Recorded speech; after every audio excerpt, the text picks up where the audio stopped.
एक बार फिर सोच लो, हमारा इस तरह अदालत में जाना। मैंने आज बहुत सोच समझ के अदालत आने का फैसला किया। और अगर अंकल के गार्ड्स ने देख लिया तो फिर लॉस में हमें कोई नहीं पहचानेगा।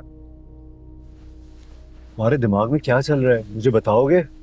मेरा दिल और दिमाग इस वक्त दोनों बंद है। मुझे कुछ समझ नहीं आ रहा। इस वक्त बस मेरे साथ चलो। ओके।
जज साहब, मैं रिक्वेस्ट करूंगा कि आप परमिशन दें कि सेठ दाऊद जो है वो बैठ सके। वो दिल के मरीज है, वो इतनी देर खड़े नहीं हो सकेंगे। Permission granted. Thank you honour.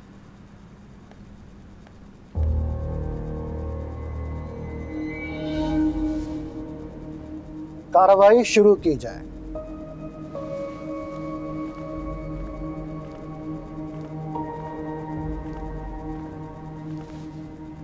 जनाब आली, मैं एसएचओ बाबर के कल के बयान पे अपनी जरा मुकम्मल करने की इजाजत चाहता हूँ। इजाजत है। एसएचओ बाबर को कटहरे में तलब किया जाए।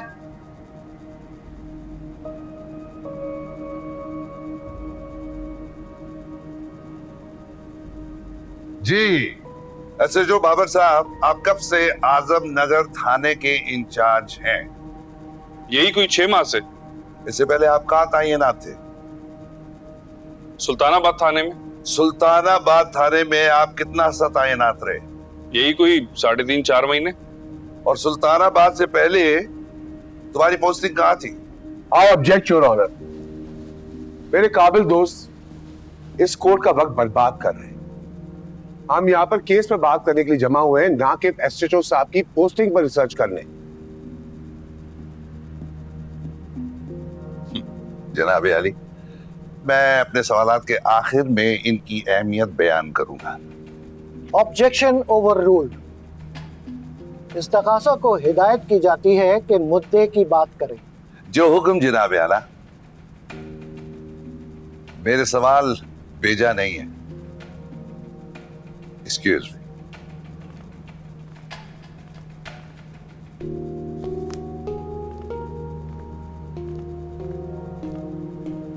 जनाब अली, एसएचओ बाबर के ट्रांसफर और पोस्टिंग के रिकॉर्ड इसमें है।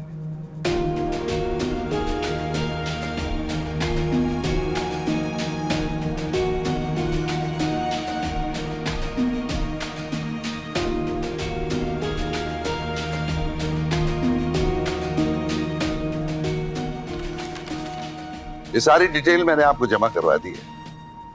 पिछले 3 साल से तकरीबन 1 दर्जन तबादले हुए हैं इसके, और हर तबादले में कोई ना कोई शिकायत रही है।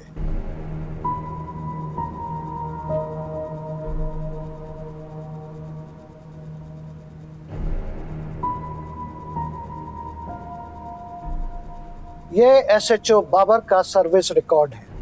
क्या आप इस सिलसिले में कुछ कहना चाहते हैं? जनाब अली, इंस्पेक्टर बाबर की पोस्टिंग और ट्रांसफर का रिकॉर्ड आपके पास मौजूद है। इस तफसील में एक कहानी छुपी बैठी है। I object your honour. ये फाजिल वकील हमें किस तरफ लेके जा रहे हैं? पोस्टिंग और ट्रांसफर तो जॉब का एक हिस्सा है, कोई अपनी मर्जी से तो नहीं करवा सकता। जैसा ऑर्डर मिलता है वैसे ही करना पड़ता है। जनाब अली, मेरा भी यही पॉइंट है। एसएचओ बाबर को हर बार शिकायत पे इनके आला हुकाम के आर्डर से तब्दील किया जाता है। महकमे को खुद अपने अफसर पर एतमाद नहीं रहा।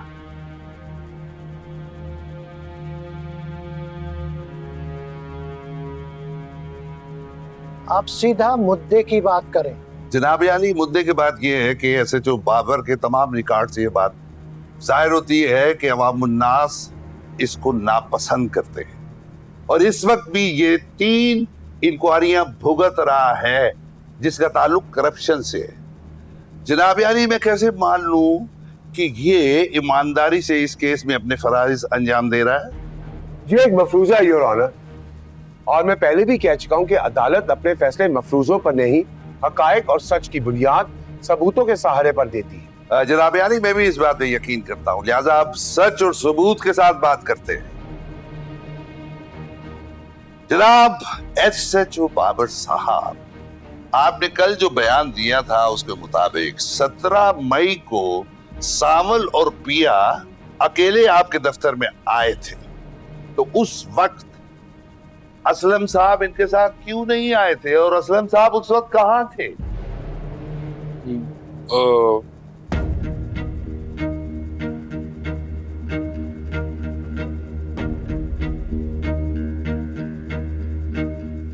असलम जेल में था।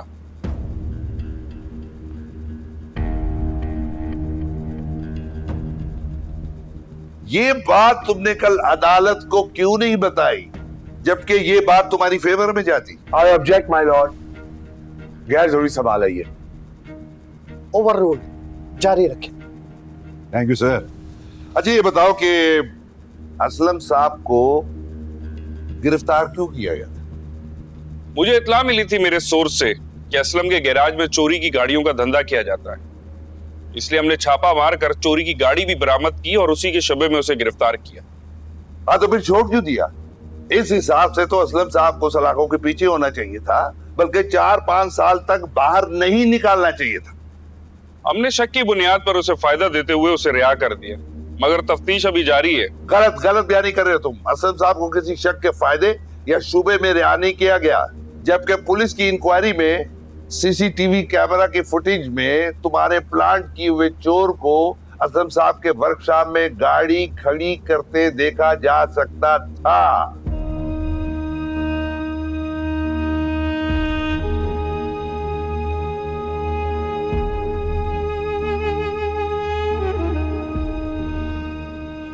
क्या ये सच नहीं है कि तुम्हारे खिलाफ एक बार फिर महकमाना कार्रवाई शुरू कर दी गई है?